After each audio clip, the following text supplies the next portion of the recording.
Halo anak-anak, ketemu lagi dengan Bu Uli. Kali ini kita akan membahas mengenai beberapa latihan soal untuk persiapan ujian sekolah tulis kalian.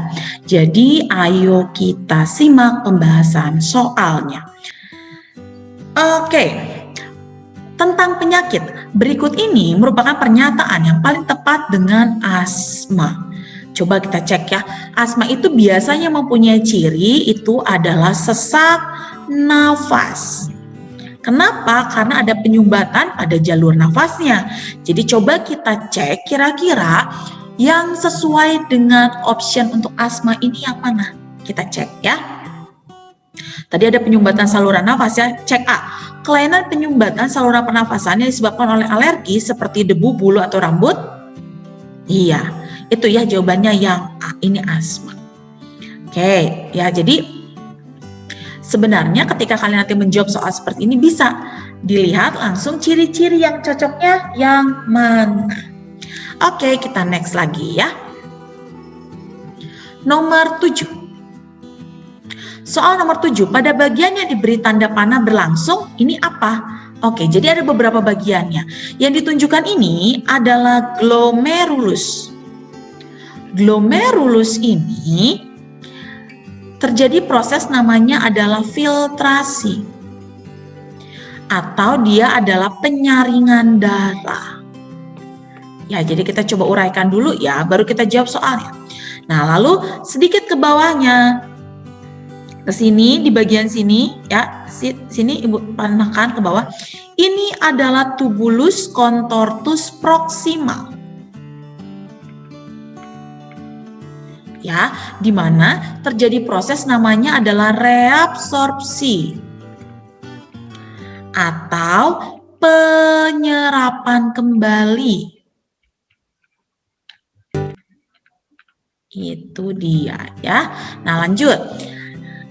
Dari tubulus contortus proximal terus ke bawah sedikit, ini ada lengkung Henle, terus dia naik ke atas sedikit. Nah, yang di sini ya Ibu tulis adalah tubulus contortus distal, di mana terjadi proses namanya adalah augmentasi.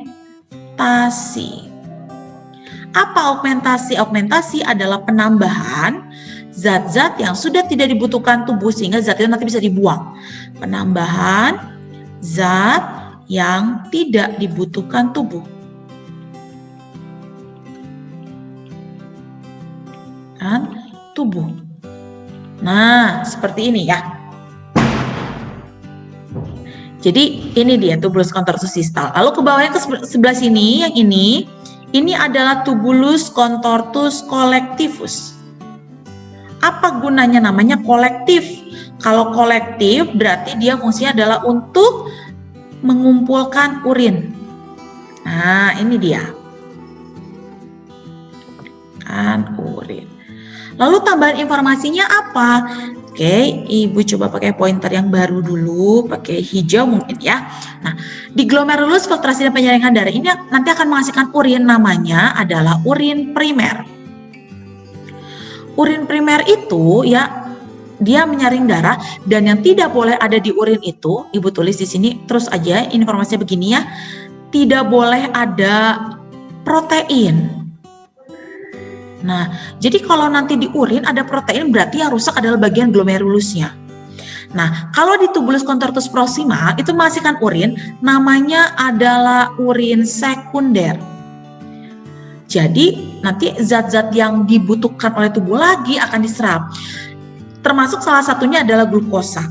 Ya, jadi kalau di sini di urin sekunder ini tiba-tiba nanti ada glukosa, ya tidak boleh ada glukosa, tidak boleh ada glukosa. Jadi kalau misalkan nanti di urin tiba-tiba ada glukosa, berarti yang rusak adalah bagian proksimal ini.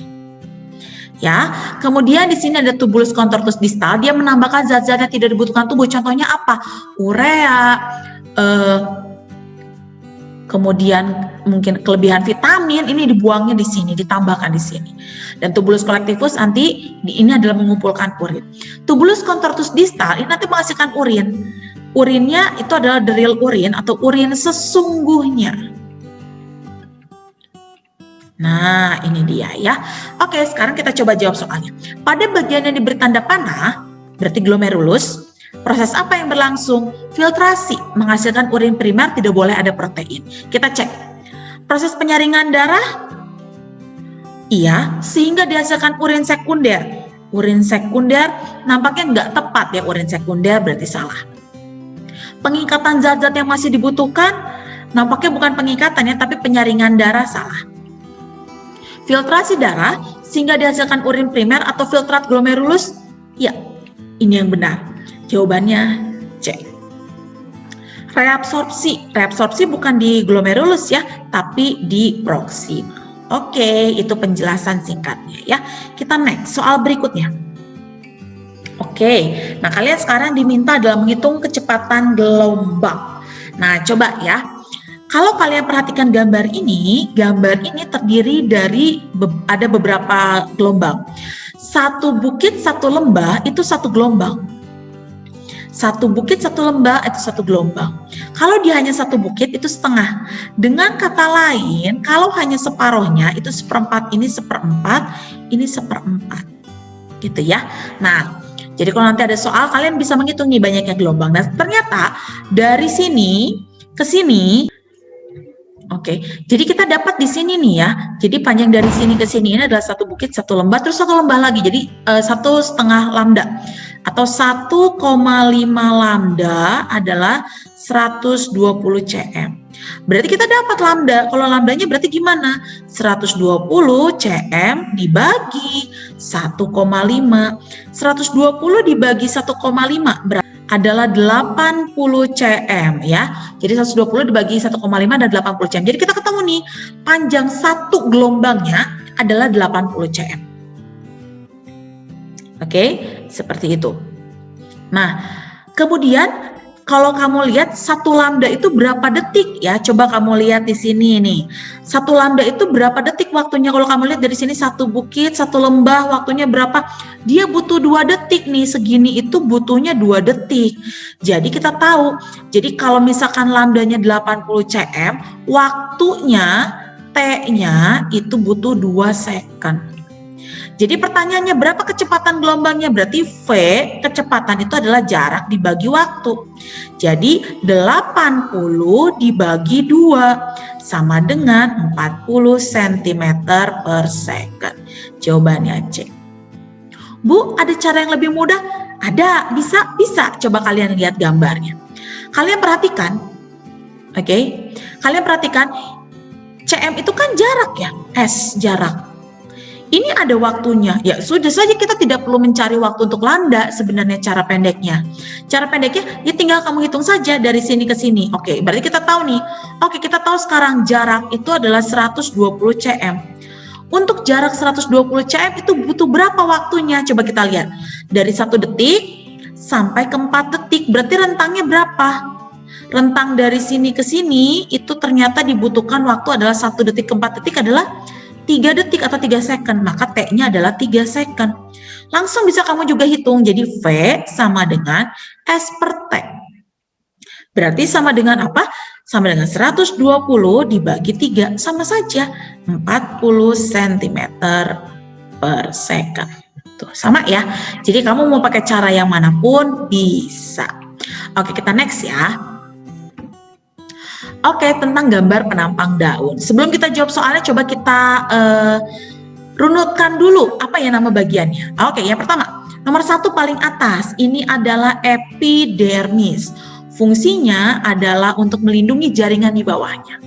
Nomor 2, ini apa nih jaringan yang rapat-rapat? Nomor 2 itu adalah jaringan tiang atau palisade. Nah, apa sih peranan jaringan tiang atau palisade? Jaringan tiang atau palisade kalau kamu perhatikan di gambar, dia itu memiliki sel yang rapat. Dan ingat, tumbuhan itu punya banyak sekali yang namanya kloroplas. Ya, punya banyak sekali ada klorofil seperti ini ya, jadi hijau. Karena dia selnya banyak dan rapat seperti ini, maka nanti jadi fungsi bagian utama jaringan tiang memang adalah untuk tempat fotosintesis utama. Itu dia fungsinya ya. Nah, kita ke bawah lagi, ada bagian apa? Oke, ada nomor 3. Nah, nomor 3 dan 4. Jadi nomor 3 ini ada di jaringan nomor 4. Nomor 4 ini adalah jaringan, namanya adalah jaringan bunga karang. Bunga karang atau juga disebutnya adalah jaringan spons. Nah, di jaringan spons ini didapatlah nomor 3. Nomor 3 ini adalah jaringan pengangkut. Nah, mungkin kalian sudah pernah belajar, sudah diingatkan juga kalau jaringan pengangkut itu ada 2. Ada xilem dan ada floem. Xilem fungsinya adalah untuk mengangkut air dan mineral. Sedangkan floem fungsinya adalah untuk mengangkut hasil fotosintesis. Nah, seperti ini ya. Jadi ini jaringan angkut. Nah, dan nomor 5 ini yang ada di bawah, ini adalah stomata. Stomata memang paling banyaknya di bagian bawah atau belakang daun. Tujuannya ini nanti biasanya juga adalah untuk pertukaran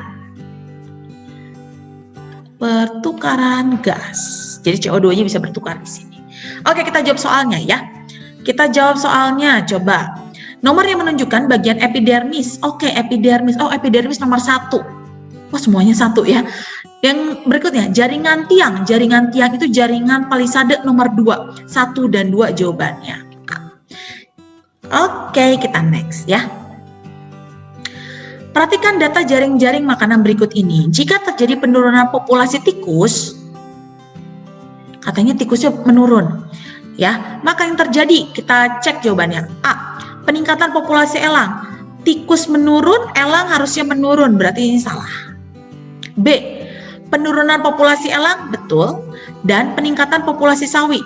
Tikus menurun, sawi bertambah, meningkat, iya betul. Oke, jawabannya B ya. B, oke, kita simpan dulu. Coba kita cek jawaban lain. C, penurunan populasi belalang. Tikus menurun, sawi bertambah, belalang harusnya bertambah, berarti ini salah. Peningkatan populasi katak. Coba peningkatan populasi katak, kita cek. Tikus menurun, sawi bertambah, belalang bertambah, katak bertambah. Oke, bisa. Katak bertambah, elang bertambah, harusnya bertambah. Tapi ingat, yang ditanyakan adalah tikus. Kalau tikus yang ditanya, berarti kita fokus di tikus ya. Kalau tikus menurun, maka elangnya harusnya menurun, karena ditanyakannya tikus. Jadi cara menjawab jaring-jaring makanan yang paling tepat adalah kamu lihat hubungannya. Semakin dekat hubungannya, maka jawabannya mengarah ke situ. Hubungannya harus dekat. Jadi kita cari jawaban yang langsung berhubungan dengan tikus adalah sawi dan elang. Sehingga jawaban yang tepat bukan D, tapi yang B. Oke ya, kita next ya. Oke, ini diminta adalah menghitung biaya yang harus dibayarkan 1 bulan. Kita coba ya. Ada rumah Poppy, terdapat 3 lampu masing-masing 50 watt digunakan rata-rata 10 jam. Jadi kita tulis nih di bawah ya. 3 lampu dikalikan 50 watt dikalikan 10 jam sehari. Nanti kita hitung ya. Kemudian ada sebuah TV 75 watt. Jadi satu TV dikalikan 75 watt dikalikan dinyalakannya adalah 6 jam. 6 jam dikali 6. Dan sebuah kipas angin 100 watt, satu kipas kali 100 watt dinyalakan 12 jam dikali 12. Itu ya, kita hitung dulu yang ini ya. 3 kali 50, 150. 150 kali 10, 1500 watt hour. Nah, 75 dikali 6. 75 dikali 6 itu 450 ya. 450. Karena kalau 75 dikali 2 kan 150, berarti dikalikan 3 450 watt hour. Nah, lanjut. 100 kali 12, jadi ini adalah 1200. Kalau sudah seperti ini, ayo ditambahkan. Berarti ini 0, ini 5. 5 tambah 4, 9. 9 ditambahkan 2, 11. Nah, kesini 1, jadi 3150 watt hour per harinya. Tapi kita tidak bisa pakai watt hour karena di sini adalah diketahuinya adalah untuk kWh, kilowatt hour. Jadi ini akan kita ubah menjadi bentuknya adalah KWH. Atau dengan cara lain 3.150 per 1.000 ya, nilainya menjadi KWH. Ini yang dipakai. Maka biaya bulanan yang harus dibayarnya adalah menjadi, masukkan 3.150 per 1.000 ya, jadi kita masukkan per KWH-nya, jadi atau 3,115 KWH kamu bisa masukkan, dikalikan berapa hari, 30 hari, dikalikan rupiah 1 KWH-nya adalah Rp600, dikalikan Rp600. Oke, jadi berapa biaya yang harus dibayarkan? Kita akan coba habiskan dulu ya. Ini, dan ini 3 ya, 1, 2, 3, jadi habis. Berarti nanti kita akan menemukan hasilnya itu adalah dari, kita cek 3.150 yang ini dikalikan 3 yang ini dan dikalikan 6 ya. Jadi jawabannya adalah rupiah yang harus dibayarnya adalah Rp56.700. Coba kita cek, oh ada jawabannya, cek ya. Jadi itu adalah cara mengerjakannya. Kita next ya, soal berikutnya. Oke, sekarang adalah trafo step up dan step down. Oke, ada namanya trafo. Trafo ini biasanya dipakai juga adalah bisa untuk menurunkan tegangan ya. Nah, jadi ada namanya trafo step up dan step down. Jadi yang pertama, rumusnya apa sih untuk trafo? Rumusnya adalah NP dibagi NS sama dengan VP dibagi VS sama dengan IS dibagi IP. Mungkin kamu berpikir, apa Bu S dan P? Nah, P itu primer atau masuk, jadi yang masuk. S itu sekunder atau yang keluar. Ya, nah, jadi trafo itu ada 2 jenis, ada step up dan step down. Gimana cara ngebedainnya ya Bu? Supaya gampangnya, ini ada caranya loh, ada caranya. Trafo, Ibu tulis di sini adalah step down. Kalau step down, bagian yang bawah, coba pakai warna yang berbeda ya. Nah, mungkin ya. Bagian yang bawah, ya, bagian yang bawah ini jadi NS, VS, VP. Dia harus lebih kecil dari yang atasnya. Jadi betul di sini. Jadi kalau trafo step down, bagian yang bawah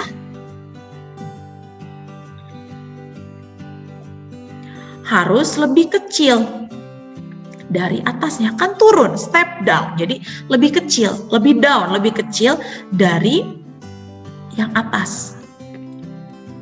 Nah, ini dia. Jadi step down. Jadi contohnya kalau step down gimana? NS harus lebih kecil dari NP, VS harus lebih kecil dari VP, IP harus lebih kecil dari IS. Coba kita runut yang step down ya.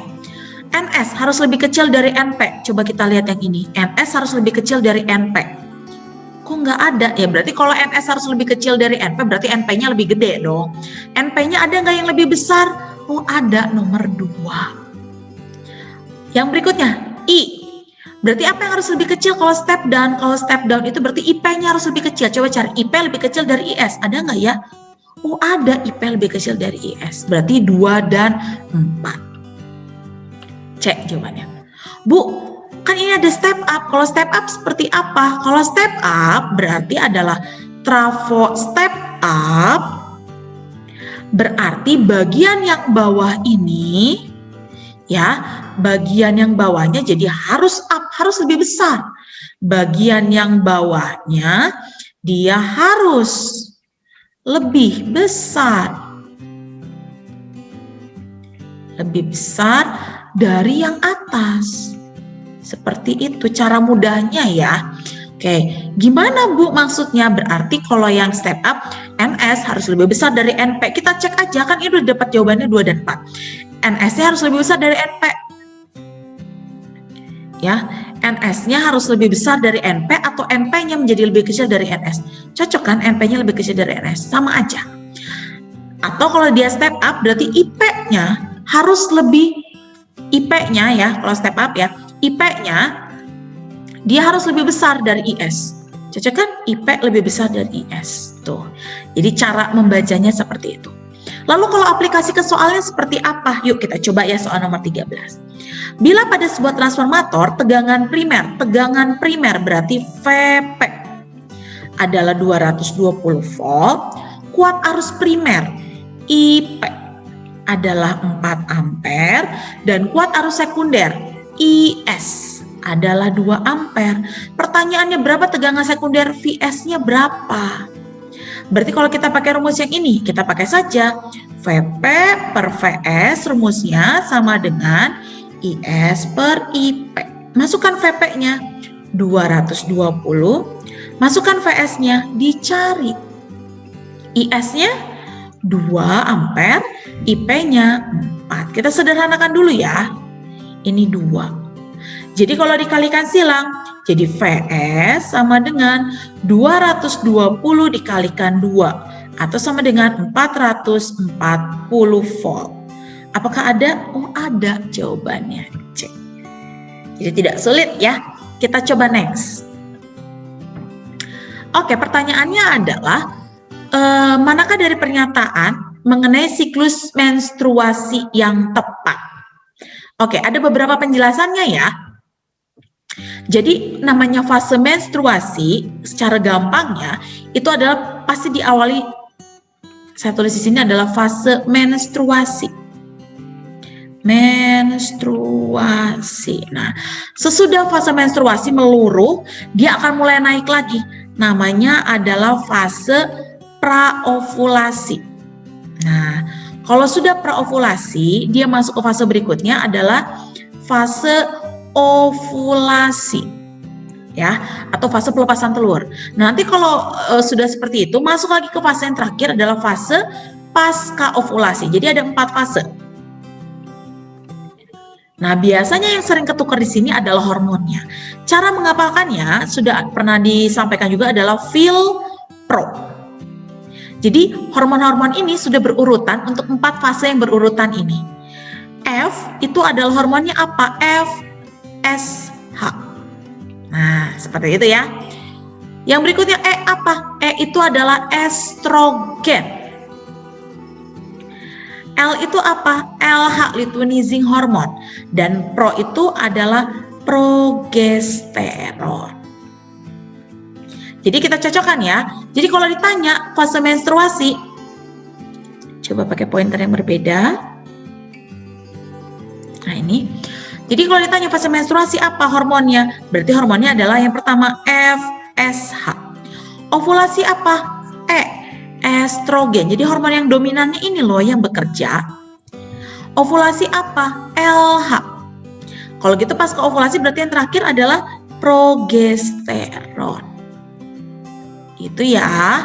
Nah, kita cek. A, fase menstruasi kenaikan hormon LH kita lihat, oh salah.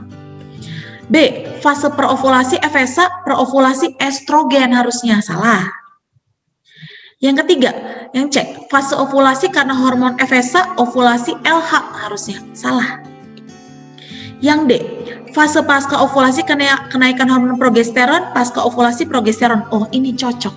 Jadi jawabannya adalah yang D. Oke, jadi sekian dulu pembahasan latihan soal.